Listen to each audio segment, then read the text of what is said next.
முக்கிய செய்தியை பார்க்கின்றோம். தேர்தல் குழு யுஜிசி பிரதிநிதியுடன் அமைத்து ஆளுநர் உத்தரவு பிறப்பித்திருக்கிறார். ஏற்கனவே பல்கலைக்கழகத்திற்கு தேர்தல் குழு அமைக்கப்பட்டிருந்தது மாநில அரசின் சார்பில். ஆனால் அதில் யுஜிசி பிரதிநிதி இல்லை என்று அதற்கு மறுப்பு தெரிவித்திருந்தார் ஆளுநர். இந்த சூழ்நிலையில் யுஜிசி பிரதிநிதியுடன் ஆளுநர் ஒரு தேர்தல் குழுவை அமைத்திருக்கிறார்.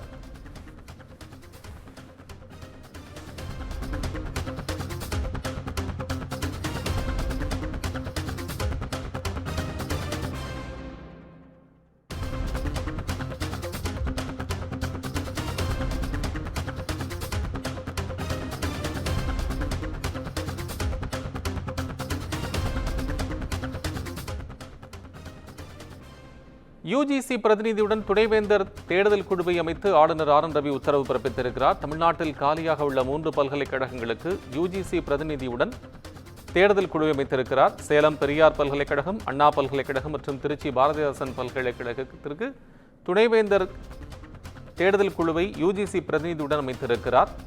தமிழக அரசு மீது ஏற்கனவே துணைவேந்தர் நியமனத்திற்கான தேர்தல் குழு விவகாரத்தில் முரணும் குற்றச்சாட்டும் வைக்கப்பட்டது ஆளுநர் தரப்பிலிருந்து. இந்த சூழ்நிலையில் ஆளுநர் ஒரு யுஜிசி பிரதிநிதியுடன் தேர்தல் குழுவை அமைத்திருக்கிறார். தொடர்பான கூடுதல் விவரங்களுடன் செய்தியாளர் கீதன் இணைப்பில். கீதன், விவரம். வணக்கம். தமிழகத்தை பொறுத்தவரை சென்னை அண்ணா பல்கலைக்கழகம், சென்னை பல்கலைக்கழகம், மதுரை காமராசர் பல்கலைக்கழகம், அதே போல பாரதியார் பல்கலைக்கழகம், கல்வியல் பல்கலைக்கழகம் உள்ளிட்ட 5 பல்கலைக்கழகங்களுக்கு ஏற்கனவே துணைவேந்தர் பணியிடங்கள் காலியாக இருக்கின்றது. இந்த நிலையில் துணைவேந்தர் பணியிடங்கள் காலியாக இருக்கின்ற 3 பல்கலைக்கழகங்களுக்கு தற்பொழுது தமிழக ஆளுநர் தேர்தல் துணைவேந்தரை தேர்ந்தெடுப்பதற்கான தேர்தல் குழுவை அமைத்திருக்கின்றார். குறிப்பாக அண்ணா பல்கலைக்கழகம், அதே போல சேலம் பெரியார் பல்கலைக்கழகம், திருச்சி பாரதிதாசன் பல்கலைக்கழகம் ஆகிய 3 பல்கலைக்கழகங்களுக்கு தற்பொழுது துணைவேந்தர் தேர்தல் குழுவை ஆளுநர் அமைத்திருக்கின்றார்.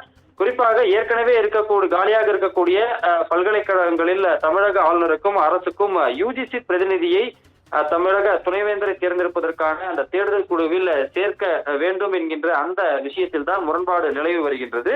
இந்த நிலையில் தற்பொழுது 3 பல்கலைக்கழகங்களுக்கு மட்டும் தற்பொழுது ஆளுநர் யுஜிசி பிரதிநிதியுடன் தற்பொழுது இந்த தேர்தல் குழுவை அமைத்திருக்கின்றார். ஏற்கனவே இந்த விவகாரத்தில் தொடர்ந்து தமிழக அரசுக்கும் ஆளுநருக்கும் முரண்பாடு நிலவி வருகின்றது. இது குறித்து நேற்று கூட உயர்கல்வித்துறை அமைச்சர் கோவி செழியன் துணைவேந்தர் நியமனங்களில் ஏற்படக்கூடிய அந்த தாமதம் குறித்த ஒரு அறிக்கையை வெளியிட்டிருந்தார். அதே போன்ற தமிழக ஆளுநர் சார்பிலும் இது தொடர்பான ஒரு அறிக்கை என்பது வெளியிடப்பட்டிருந்தது. குறிப்பாக அண்மையில் ஒரு ஆளுநர் தரப்பில் இருந்து ஒரு அறிவிக்கை வெளியிடப்பட்டிருந்தது. குறிப்பாக இந்த துணைவேந்தர் பணியிடங்களில் தேர்தல் குழுவில் யுஜிசி பிரதிநிதியை சேர்க்க வேண்டும் என்பது விதிமுறை என்பதை ஆளுநர் சுட்டிக்காட்டியிருந்தார்.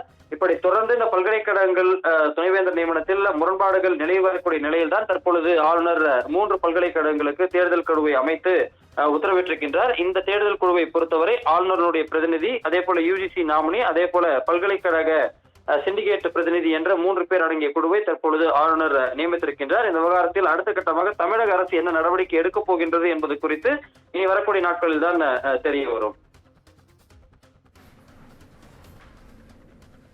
இதன் உங்கள் விவரங்களுக்கு நன்றி.